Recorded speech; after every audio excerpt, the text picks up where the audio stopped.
જય Shri Krishna. Good morning. કેમ છો બધા? તમે બધા મજામાં હશો એવી મારી આશા અને ઈચ્છા દિલના ઉદ્ગાર સાથે ચાલો નવા દિવસની શરૂઆત કરી જ દીધી હતી મેં.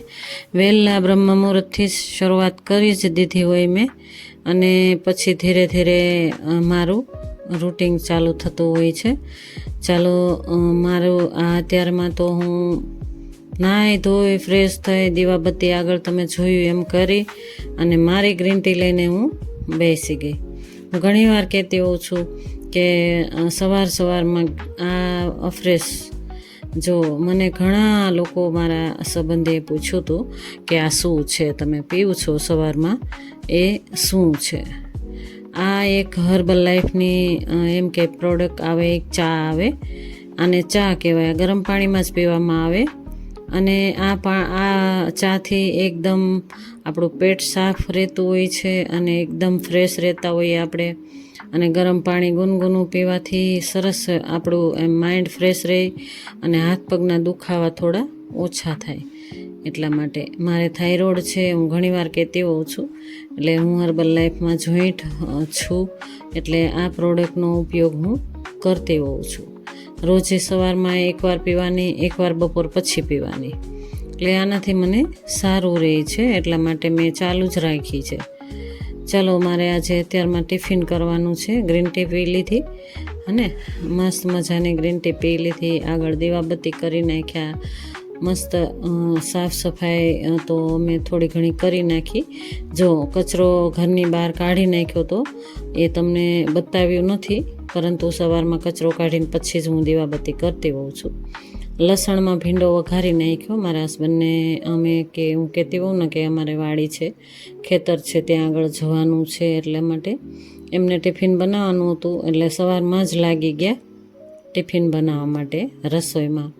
તો ભીંડો તો સુધારેલો જ હતો અને લસણમાં વઘારીને મસ્ત મસાલા ભીંડો જ એમને ખાવો હતો, એટલા માટે મેં મસાલા ભીંડો કરી નાખ્યો. અને થોડીક રોટલી પરાઠા રૂપે, એટલે એમને એવી જ ભાવતી હોય છે, ફુલકા એને ઓછી ભાવે, એટલે હું પતલી પરાઠા રોટલી વાળી અને ત્રિકોણ આકારના પરાઠા આપણે ખાઈએ ને, જો તળીને પરાઠા ખાઈએ ને એ ટાઈપની રોટલી બનાવતી હોઉં છું હું. જો વાળીને બનાવું, પતલી હોય છે મારે આ રોટલી, પરંતુ મારા હસબન્ડને આવી જ ફાવે છે, એટલે હું એવી જ ઘણીવાર બનાવી દેતી હોઉં. હું તમને ઘણીવાર કહેતી પણ હોઉં છું, ફુલકા રોટલી એમને ઓછી ફાવે. ચાલો આપણે જોઈશું, આપણે રૂટિનમાં એ શું છે એ આગળ જોઈશું. અને જો જવાવાળા તો જતા રહે છે, પણ પાછલી જિંદગીમાં રહેતા હોય એના માટે કાંઈ વિચારતા નથી. જો આપણે ઘણીવાર વિચારતા હોય ને કે આપણા ઘરના સ્વજનો ગયા હોય ને, એટલે આપણે માનસિક ટેન્શન, જો અમારા ઘરમાં, મારા કુટુંબમાં બધે મમ્મીની કમી તો ઘણી બધી થઈ ગઈ છે, કારણ કે ઘણા એવા ટેન્શનમાં અમે આખું પરિવાર છીએ કે મમ્મી આટલા જલ્દી બીમાર પડી ગયા અને જતા રહ્યા. અને મમ્મી એમ કે ભાઈ ભાભી અમે બધા જ ટેન્શનમાં, મમ્મીની યાદમાં, એમ કે સ્વાભાવિક છે કે મમ્મી હજી જાયા જ હતા જ નહીં, એમ 70-72 વર્ષના હતા.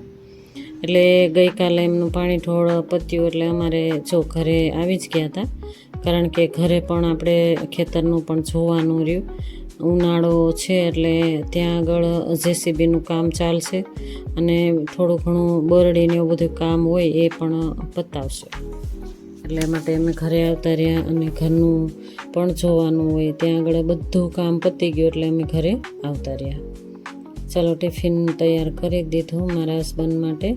અને હું ઘણીવાર બતાવતી હોઉં છું તમને કે ફૂલ હું થોડા વીડેલા લઈ આવું, પછી થોડીવાર કલાક પછી એટલા ખીલી જાય જાસૂદના ફૂલ. ચાલો ઝાપટ સાફ સફાઈ હવે ચાલુ કરી દઈએ. એકવાર કચરો કાઢ્યો છતાં પણ જો ખૂણેથી કચરો કાઢીએ ને, એટલે કચરો કેટલો બધો નીકળતો હોય છે. ચાલો પોતું પણ લગાવી દઈએ. સરસ મજાનું સાફ હોય ને ઘર, એટલે મસ્ત આપણને ગમે. હું તમને બતાવ્યું નથી, પરંતુ હું કઈ રીતે પોતું મારતી હોઉં છું. ઘણીવાર તમને એમ થતું હશે ખાલી એક જ પોતું મારતા હશે, પરંતુ નહીં, એક રૂમમાં એક ડોલ ભરીને, કારણ કે ડોલ જે આની ડોલ હોય ને સ્પેશિયલ, એ મારે ખરાબ થઈ ગઈ છે. એટલા માટે હું આ ડોલ ભરી અને ફિનાઈ નાખી અને પછી હું પોતું મારતી હોઉં છું. અને બધી ખૂણે પોતો લાગી જાય ફિનાઈથી, એટલે કીડીઓ અને મકોડા એવું બધું ઓછું આવે. જોકે ખૂબ ગરમી છે એટલે ગરમીના જીવજંતુ પણ નીકળતા હોય, કીડી મકોડા અને વંદા. કારણ કે અમે લોકો હમણાં હતા જ નહીં, મારા ઘરે હતા, મારા પિયર ઘરે, એટલા માટે એટલે આવ જાવ કરતા હતા. જોકે મારી તબિયત થોડી નરમ ગરમ હોય એટલે હું ઘરે આવતી રહેતી હતી અને પાછા જઈ આવતા હતા. અને તબિયત હજી પણ થોડી નરમ ગરમ છે, તમને મારા ફેસ ઉપર લાગશે જ તમને, કારણ કે એટલું બધું મોઢું સોજેલું લાગતું હોય એટલે લાગે જ તમને કે તબિયત ખરાબ છે. ચાલો તમને હું બતાવું કે ગોળો એકદમ ગોળા બીડા કરી નાખીએ, પ્લેટફોર્મ સાફ કરી નાખીએ, એકદમ વીછળીને ગોળો ધોઈ નાખીએ. કારણ કે કેટલા દિવસથી 2-3 દિવસથી ધોયો જ નહોતો, એટલા માટે ગોળો ભરી લઈએ.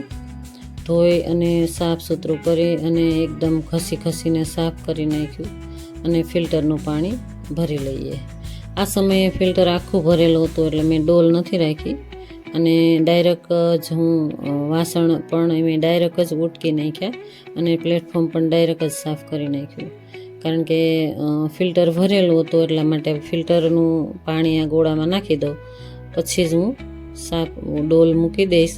એટલે ડોલ ભરાઈ જાય પછી પોતું મારી દઈએ એવો વિચાર આવ્યો મને કે પોતું થોડા ઘણું બાકી હોય, કિચનમાં બાકી, લોબીમાં બાકી, ફળિયામાં પણ બાકી હોય, એટલે લાસ્ટમાં હું મૂકીશ એવો વિચાર આવ્યો. ચાલો સાફ સુથરું થઈ જાય ને ત્યારે આપણે એને મજા આવે ભાઈ. ચાલો ત્યારે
ચાલો ત્યારે ટિફિન થઈ ગયું એટલે વાસણો તો ઢગલા હોય જ, તો વાસણ એમ જ રાખી દીધા હતા મેં. એટલે ગોળો ધોઈને ભરી લીધો. આ જેટલું ભરાય એટલું જ ભરી લેવાનું, એવું નહીં કે આખું ભરવાનું. કારણ કે અમે બંને જણા હોઈએ. આજે તો મારા હસબન્ડ તો બહાર ગયા ગામડે, પરંતુ મારી દીકરી અને હું બંને જણા છીએ ઘરે, એટલા માટે તો ગોળો અમે ભરી લીધો. જેટલું જોઈએ એટલું જ હું પાણી રેડતી હોઉં છું અને જોઈએ એટલે ફિલ્ટર ચાલુ કરી દઈએ એટલે ભરાઈ જાય.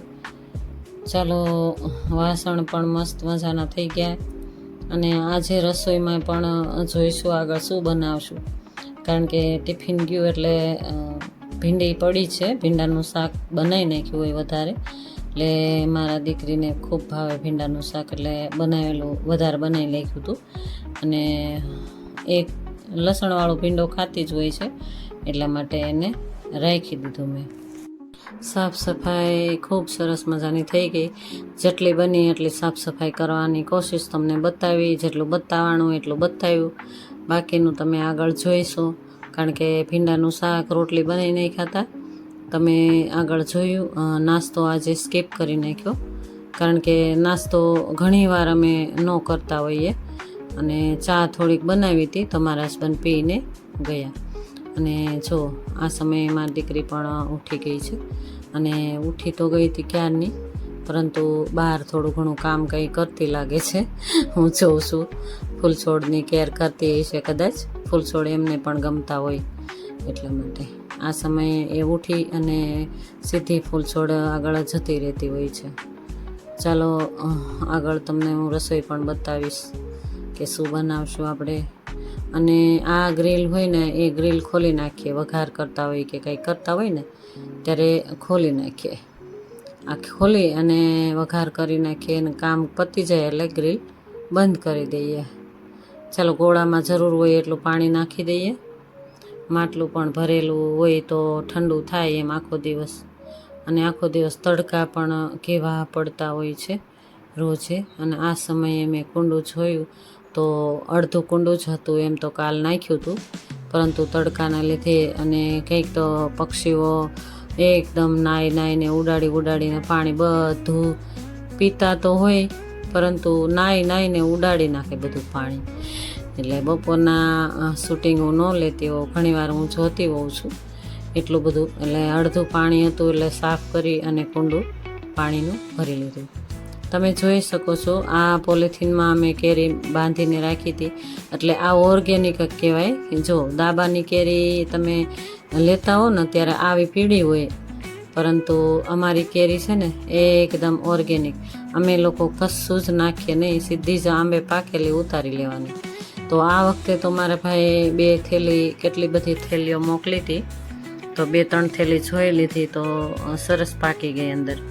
તો મેં જોઈ અને નીચે ઉતારી, મારી દીકરીને જવાનું છે એટલા માટે લઈ જાય એટલા માટે મેં ઉતારી દીધી થોડીક. અને હજી પોલિથીન બાંધેલી ઉપર છે, એ પણ લેવાની જ છે, પરંતુ ધીરે ધીરે લઈ લઈશું. આજે મારી દીકરીને જવાનું છે એટલા માટે જ મેં આજે ઉતારી, અને બધી ઉતારીને રાખી દઈશું. જેટલી રખાય એટલી રાખશું, બાકી તો આપી દઈશું કોઈને. ચાલો વઘાર કરી નાખીએ. જો સાબુદાણાની ખીચડી મારા દીકરીને ખાવી હતી કે મમ્મી સાબુદાણાની ખીચડી બનાવો ને, તો મેં તમે આગળ જોયું ને કે ત્યારે જ પલાળી દીધા હતા, અને અડધો કલાક જેવું એમ કે સહેજ ગુનગુનું પાણી નાખી અને સહેજ જ આંગળી ડૂબે એટલું જ પાણી નાખવાનું અને પલાળી દીધા હતા. અને અમે લોકો ઘણીવાર છૂટી પણ કરતા હોઈએ, અને આજે એને લોંદા જેવી ખાવી છે કે મમ્મી એકદમ સૂકી ભાજી હોય ને એકદમ ભેગી એવી તમે બનાવજો. એટલે મેં કીધું વાંધો નહીં. તો કેરીની કટકી એકદમ કાચી કેરીને ઝીણી સુધારી નાખી, એમાં આદુ મરચાં સુધારી અને રાખી દીધા, અને લીમડો નાખી દીધો, અને આ જો માંડવી નાખી દીધી, પીનટના દાણાથી વઘાર કરી નાખ્યું. આગળ તમે જોયું ને, જો આ મેં સાબુદાણાની પલાળેલા સાબુદાણા વઘારમાં નાખી દીધા. એટલે પેલા સિંગદાણા અને એ બધું સતળાઈ જાય ને પછી સાબુદાણા નાખી દેવાના. જો છૂટી કરવી હોય ને છૂટી તો પાણી કાઢી નાખવાનું, ઓછું રહેવા દેવાનું. પણ પાણી તો બિલકુલ ઓછું જ નાખવાનું છૂટી કરવી હોય ને તો. અમારે છૂટી નહોતી કરવી એટલે પાણી એમ જ રહેવા દીધું, અને બટેટા એકદમ ક્રશ થઈ ગયા ને એટલા બાફી નાખ્યા. તો એવી રીતે જેવી ખાવી હોય એવી પણ બની શકે.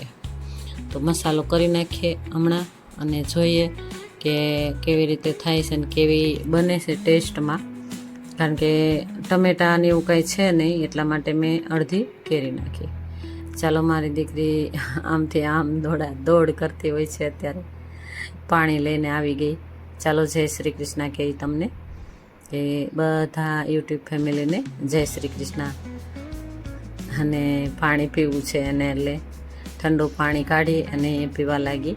અને મમ્મી મસ્ત બનાવે છે, મસ્ત સ્મેલ આવે છે મમ્મી, એવું કહેતી છે મને. અને ચાલો પાણી પણ પાછું ભરીને રાખી દેવું જોઈએ, એને જ કામ આવે, ઠંડુ પાણી એને પીવું હોય એટલા માટે. તો મારી વાલી દીકરી ભાઈ મારી જાન છે. ચાલો અમે મમ્મી દીકરી બહુ ખૂબ નોકઝોક કરી, વાતો કરી અને આગળ વધે ખીચડી. ચાલો ત્યારે મારો વિડીયો તમને કેવો લાગ્યો, સારો લાગ્યો?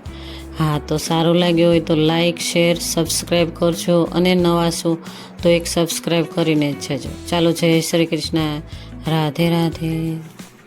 ભાવે ચાલો, ઝીણી ઝીણી કેરી સંભારી મીઠું નાખી દીધું અને ચટણી નાખી દીધી, થોડુંક તેલ નાખી અને સંભારા જેવું કરી નાખીએ એટલે સરસ મસ્ત ટેસ્ટ આવે છે. આનું ઉપરથી તેલ નાખવાથી મસ્ત ટેસ્ટ આવે છે. એટલે આ સંભારા જેવું કાચી કેરીનું કરી નાખ્યું અને થાળી તૈયાર હમણાં કરીને મારી દીકરીને બેસાડી દઈએ, કારણ કે એમણે નાસ્તો જ નથી કર્યો. એ નાસ્તો નથી કરતી, ક્યારેક કરે ને ક્યારેક ના કરે, એવું ફ્રૂટ ને એવું ખાઈ લે. ચલો, છાશ લીધી એકદમ ઘોળવું દહીંનું અને એમાં નાખી દીધો મસાલો, અને ભીંડી તો છે જ, તો એને મસાલો ઓલે ખીચડીમાંય નાખવું ગમે. એમ છે